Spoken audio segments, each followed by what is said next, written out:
Hey guys, Rhett here at my client Marilyn's first Section 8 rental property. Guys, Marilyn lives about 2,500 miles away from where she bought this. She's never seen it.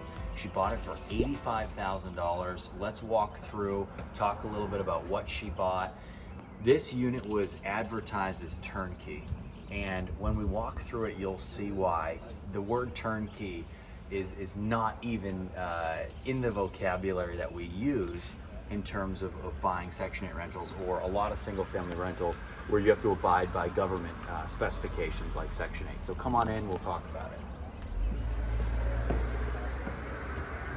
So guys, $85,000 on this house, and it is going to need about $8,000 worth of rehab. Now, this as a turnkey house, it has problems, it has issues. And one of the things that a lot of people don't see is when you take pictures of units, and especially when listing agents are trying to make a sale, they come in here, they take professional photos to make the unit look really good. So you, as the buyer, you come in here and you say, okay, I want to buy this, it looks great.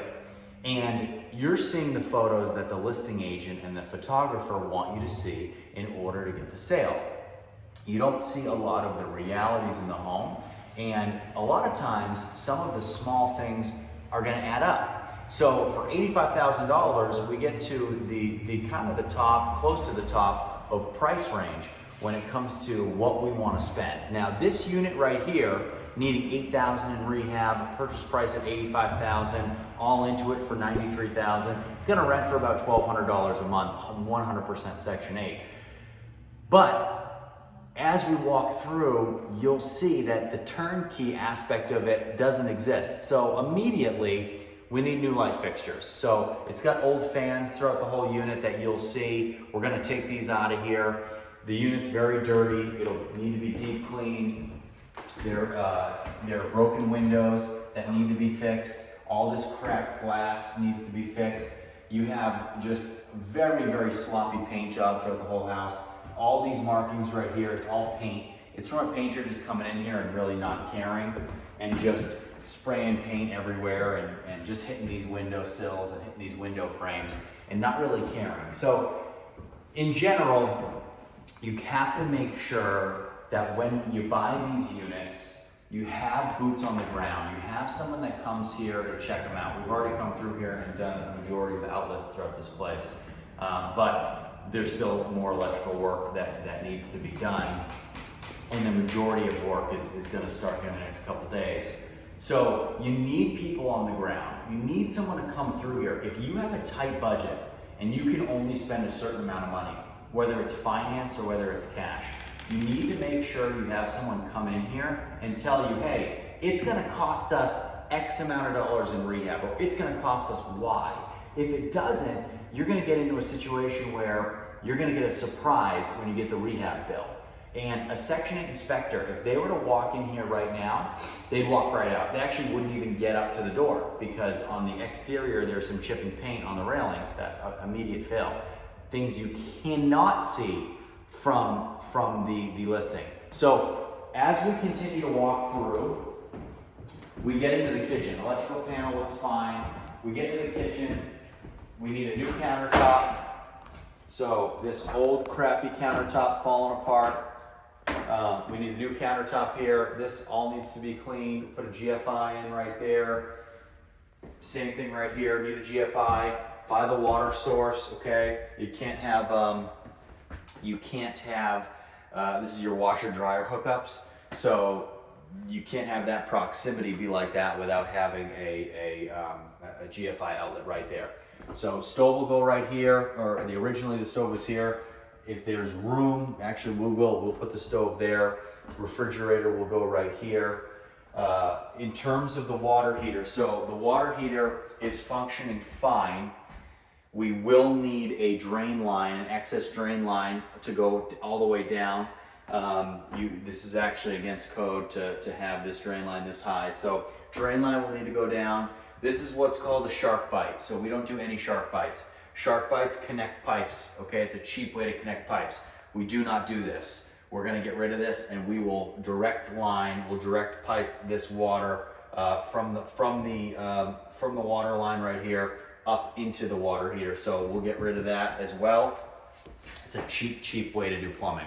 We do not do that. So as we continue to walk through the house, you'll notice it's a small house, but it has a really nice layout. It's got a really good sized dining room. It's got a good sized living room. Kitchen's on the smaller side, but then it has 3 bedrooms and your bathroom at the end here. So bedroom number 1 has a old fan. We're gonna get rid of this. We're gonna put a new light fixture in here as well. Really terrible. You can see how sloppy all this window work is with the paint. And sometimes when you see these pictures, you don't really see this in person. Well, definitely not if you're looking at photos, but a lot of times the photos direct you away from some of this stuff. And this is the kind of stuff that makes tenants not want to rent. It's the small stuff that you can't see in the pictures.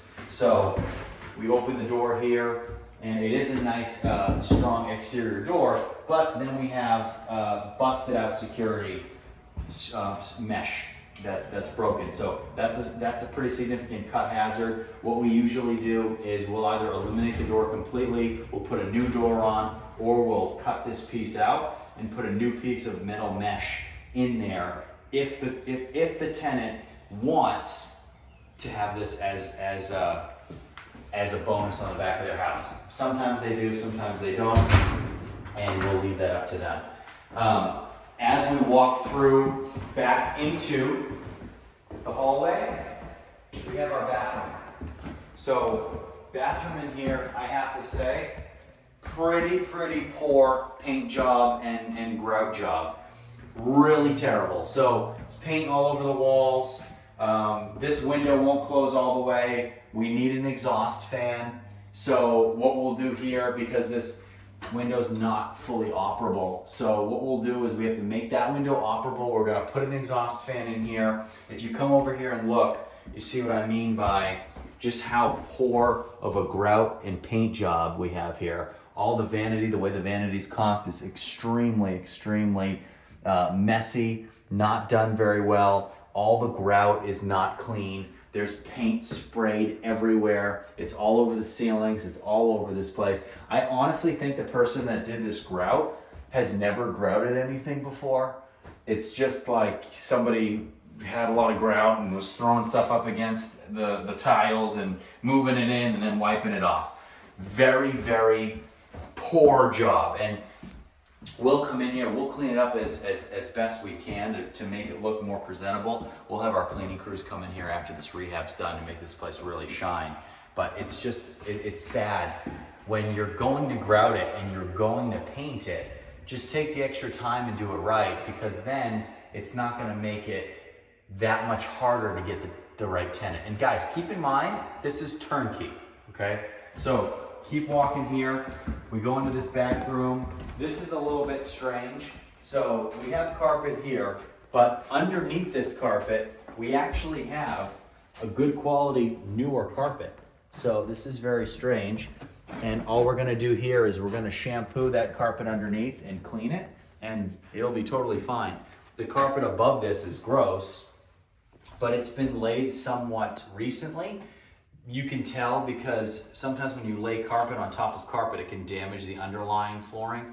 Not the case here. So my guess is it was put on sometime in the winter. Sometimes in the summer, if you put carpet over any kind of flooring, it creates and traps humidity, which creates mildew and creates mold and creates rot sometimes. So not a big deal. Rip this up, shampoo the underlayer, and take care of it that way. Closet, as you can see here, again has some weird carpet stuff going on. Missing a light cover here, so we'll fix that too.